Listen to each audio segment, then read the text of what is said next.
You have to build your business with word of mouth marketing in the beginning. This is going to be the cheapest and the easiest conversion you're ever gonna get.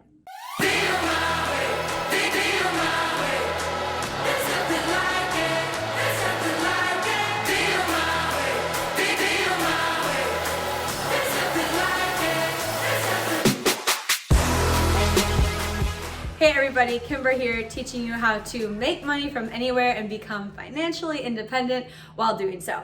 However, before you can become financially independent, you need to make sure that you're not spending all of the revenue that you bring in trying to get new clients. How do you do this? You do it by becoming remarkable. If you are super excited about this episode, make sure you like, comment, share, do all the things to let YouTube know that we're having a good time here. It would help me out in the algorithm and it would really mean a lot to me. So let's go back to being remarkable. How do you do that?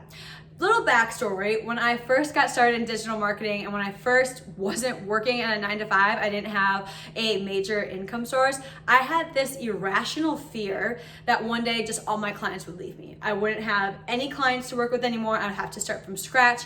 And every single time the little deadline came that they would have to let me know if we were continuing with next month's contract or not, I would get so anxious. And I spent like half of the month being anxious. So I was like, all right, light bulb moment, Kimber. Instead of worrying about them not liking what you're doing, why don't you just be so good at what you do that they would be crazy not to continue to work with you? So that's exactly what I did. And I did that by implementing these 4 things. Tip number 1 is do great work. So this has kind of been a theme if you've been watching the last few videos. Doing great work is like the basis of everything we do here at the Kimber Agencies. If you want people to tell other people about you, you have to be really, really great at what you do. So the products, the services that you provide, you don't need to be the best, but you need to be so good that they are never going to think about looking elsewhere to replace you. Tip number 2 is be a joy to work with. This is one thing that I have really capitalized on. Am I the best digital marketer in the world? No, hands down, not the best one in the world. Am I really good at what I do? Yes. Do my clients love working with me? Yes. So being a joy has really become a part of my brand and a reason that my clients and we get along really, really well. When you are speaking with your clients, always let them know that they are valued, they are heard, listen to them. Listening goes such a long way. If you just listen to somebody, you're going to know exactly what they need.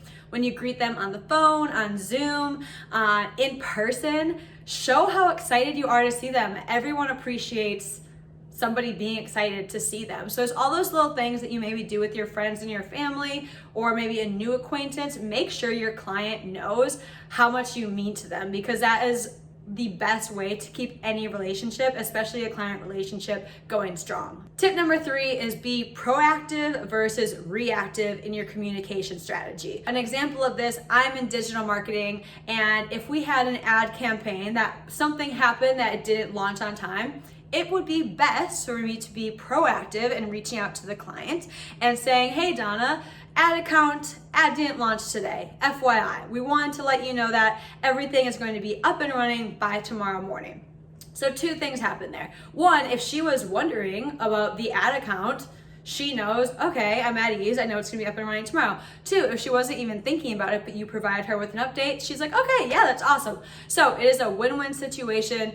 Over communicating is always gonna help you out in client relationships. And if you wanna take this proactive versus reactive step further, tying it into doing great work, don't just wait for something to happen to solve a problem or to give a recommendation. Constantly be optimizing the work that you do, thinking of how you can do things better, and if another service would in fact benefit what you're already doing for them, let them know. They're going to appreciate it. It's not going to be salesy. You already have this great relationship because you're such a joy to work with that they're not going to see this as a push off. They're going to see it as you trying to help them.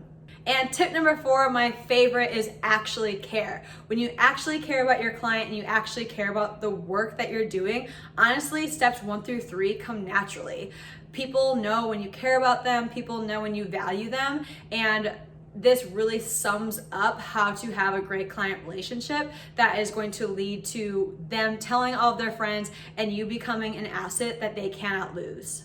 All right, guys, I hope that helped you find a little guidance and feel more comfortable in knowing how you can build your business based off of client referrals. If you're looking for even more content from me, you can hit the link below, join my email list. I would love to have you, and you'll also become the first to know about when these videos launch and also future trainings and programs from yours truly. Thank you guys for tuning into this video. I'll see you in the next one.